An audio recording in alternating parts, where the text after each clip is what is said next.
oder E-Reader? Lieber ein Buch, weil so am PC bin ich, oder am Tablet bin ich sonst amig viel. Berg oder Meer? Lieber Meer, weil ich sehr gerne schwimmen, wobei ich einmal im Jahr auch Skifahren. Grenzkontrolle oder freie Einreise? Absolut Grenzkontrolle, selbstverständlich.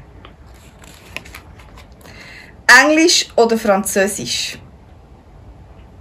Ja, lieber Englisch, ehrlich gesagt, aber ich muss ehrlich sagen, Sprachgenie bin ich nie gewesen. Ich kann lieber Zahlen. Atom oder Solar? Also ich habe nichts gegen ein Atomkraftwerk, das ist sauberer Strom und kostet auch nicht so viel.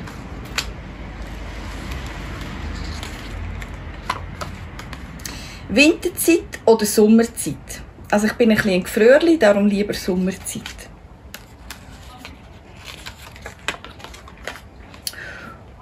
Flugzeug oder Nachtzug?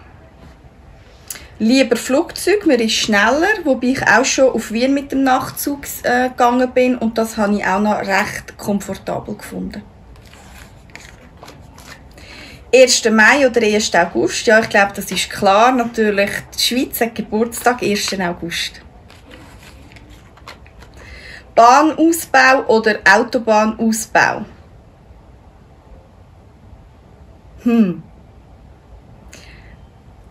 Wahrscheinlich Autobahnausbau, wobei auch, nein, eigentlich ganz etwas anderes, Zuwanderung begrenzen, dann müssten wir beides nämlich nicht. Theater oder Fernsehen?